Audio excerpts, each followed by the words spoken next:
La ciutat de Girona, mil·lenària i moderna, té una situació certament privilegiada just al costat de l'eix principal de comunicacions de Catalunya amb la resta d'Espanya i el sud-est de França.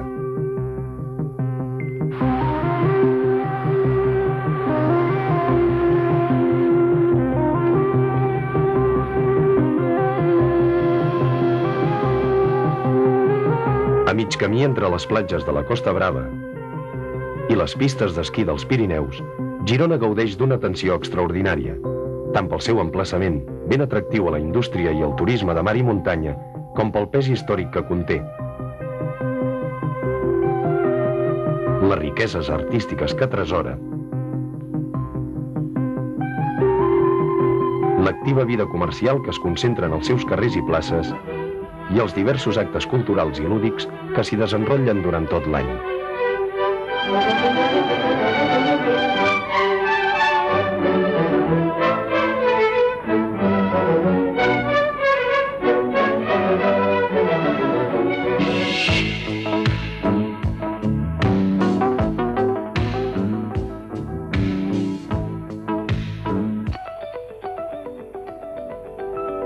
Una ciutat mil·lenària i moderna al mateix temps que des de la fundació romana ha anat creixent a poc a partir d'un petit nucli triangular arran de riu, protegit per murs d'enormes blocs de pedra. Sobre els murs romans es van bastir les muralles i els primers edificis medievals. En el decurs de la Baixa Edat Mitjana, període en el que es configura el principal recinte de la Girona històrica, la ciutat trenca el primitiu nucli urbà i s'estén pels dos costats del riu en direcció cap al pla. Avui, la ciutat compta amb 70.000 habitants i una àrea metropolitana que amb les poblacions de Salt i Sarrià de Ter conformen una zona poblada pel voltant dels 100.000 habitants, on cohabiten amb la mirada posada en l'immediat futur les petites i mitjanes indústries, les instal·lacions de serveis i les implantacions residencials.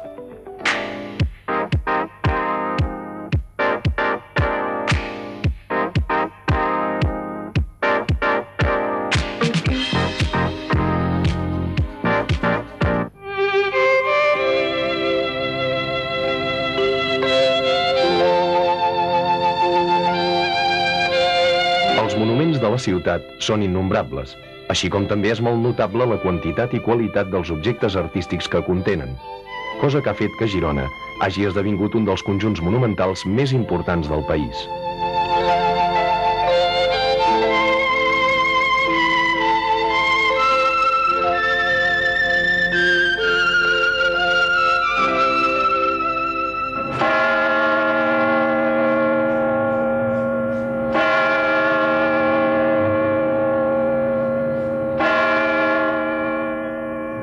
Per damunt de tots els edificis destaca la catedral, resultat de la superposició i edició d'estils arquitectònics diferents. El romànic hi és present al claustre, insòlit per la seva planta trapezoidal, excepcional per la rica iconografia de l'Antic i del Nou Testament, i per la inusual presència de temes al·lusius a la construcció del mateix claustre, les obres del qual beneeix el bisbe en persona.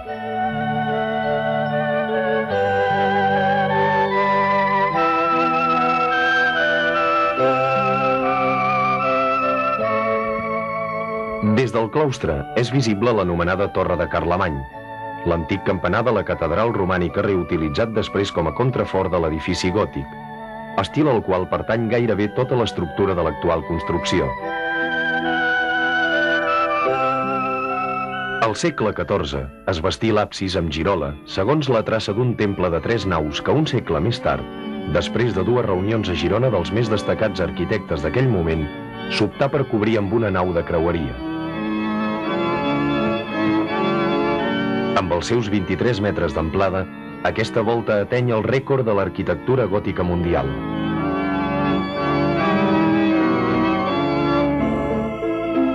A l'exterior, la visió de la façana barroca, del campanar i de l'escalinata, és el més monumental, sorprenent i colpidor de la ciutat vella, tant de baix a dalt, des de la plaça de la catedral, com de dalt a baix, des del cim de l'escalinata. Els 90 esglaons amb els replans i les balaustrades que la conformen, els edificis que l'emmarquen com la Pia Almoina, notable construcció del gòtic civil català, i el teló de fons de la façana de la catedral, converteixen aquest espai en un extraordinari i monumental teatre barroc a l'aire lliure, marc idoni i sovint utilitzat per actes religiosos i també de caràcter lúdic.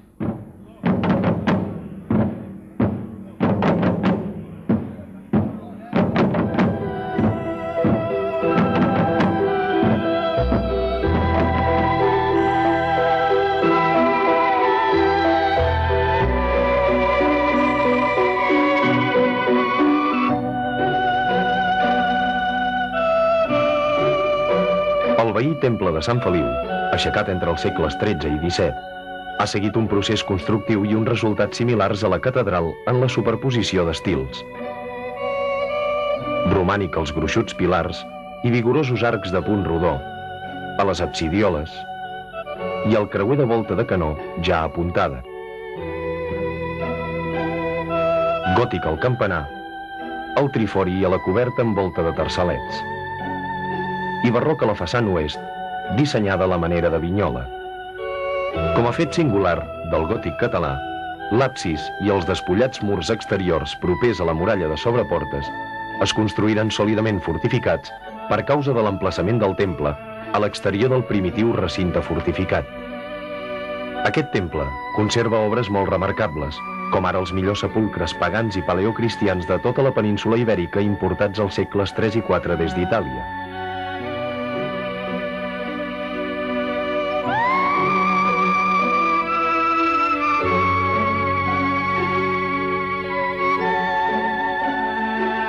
El sepulcre gòtic de Sant Narcís, obrat a principis del 200 pel francès Joan de Tournai, i el Crigesen del mestre Eloi, veritable peça mestra de l'estatuària gòtica trecentista al Principat, d'un naturalisme inèdit en l'art català del moment.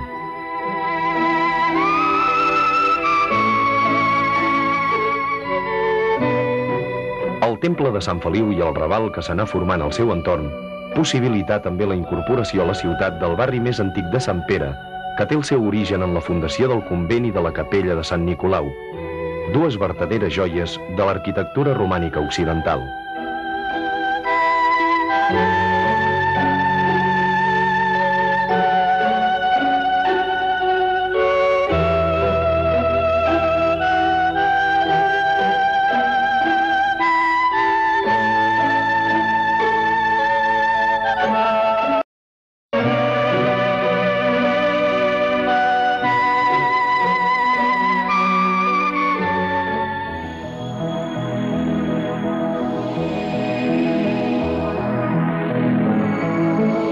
L'edifici veí dels banys àrabs, del segle XIII, és una singular construcció romànica inspirada en els banys romans i que té en el frigidàrium, o sala d'aigua freda, l'element més admirable.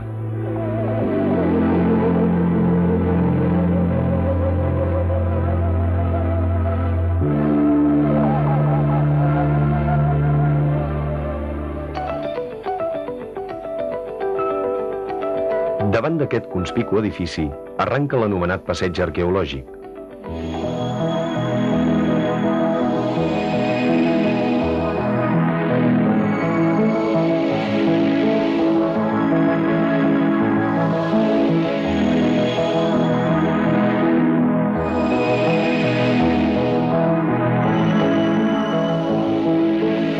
Vorejant la muralla es contempla una panoràmica magnífica del Pla, la muntanya de Montjuïc i la vall de Sant Daniel.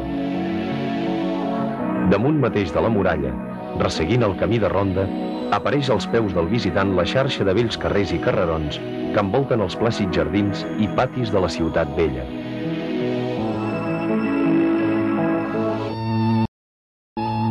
Girona compta al bell mig del centre històric amb un dels calls o barri jueu més extens i ben conservat de Catalunya i d'Espanya. El centre Bonestruc s'aporta, delimitat per estrets carrerons i configurat per un conjunt dissemblant d'edificacions dels jueus, i l'Institut d'Estudis Nachmànides, l'atenció dels quals s'adreça cap a la història, el pensament i la cultura jueves, que des d'aquí irradiaren a diferents comunitats d'Europa.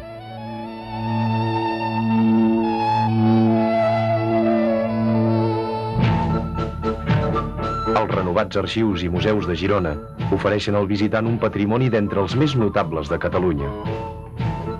En particular, de l'època medieval, El Museu de la Catedral i el Museu d'Art posseeixen obres singulars com ara el Còdex del Beatus, del segle X, el Tapís de la Creació, del segle XII, peça única en el seu gènere,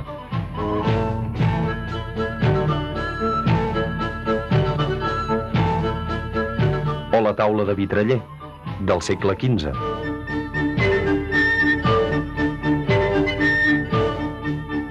I nombrosos retaules, objectes d'orfebreria i de ceràmica. Per la seva banda, el Museu d'Història de la ciutat aplega objectes de les èpoques preindustrial i industrial i acull al llarg de l'any nombroses exposicions temporals.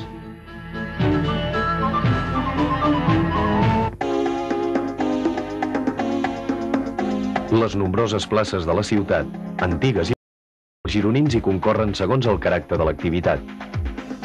Les pètries places de la Catedral i de Sant Domènec, aquesta darrera, centre del món universitari, serveixen de marc per una gran diversitat d'esdeveniments.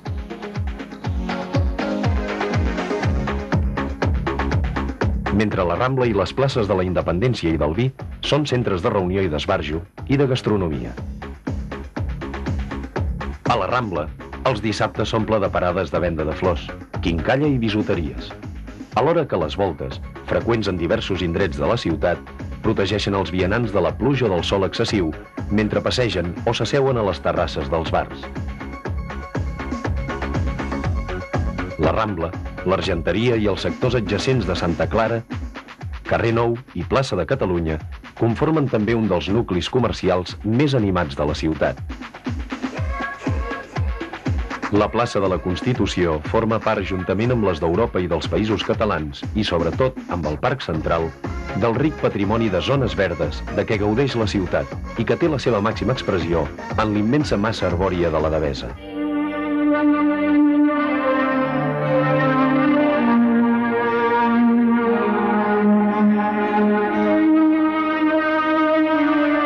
La Devesa, d'origen medieval, és el parc més extens de Girona. Actualment acull instal·lacions esportives, el Palau de Fires, el mercat dels dimarts i dissabtes durant els mesos d'estiu i les parades i atraccions durant les fires i festes de Sant Narcís.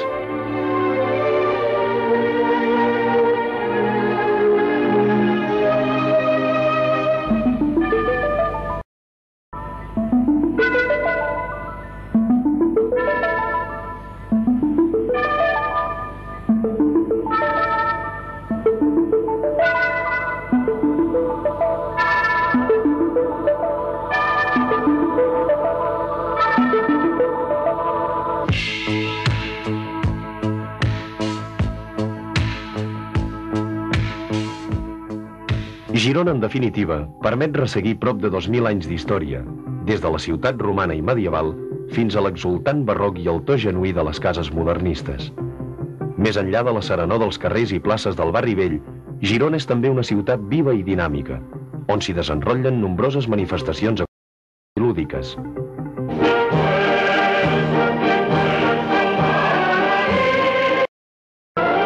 El Teatre Municipal, el segon de Catalunya, manté una programació continuada durant tot l'any.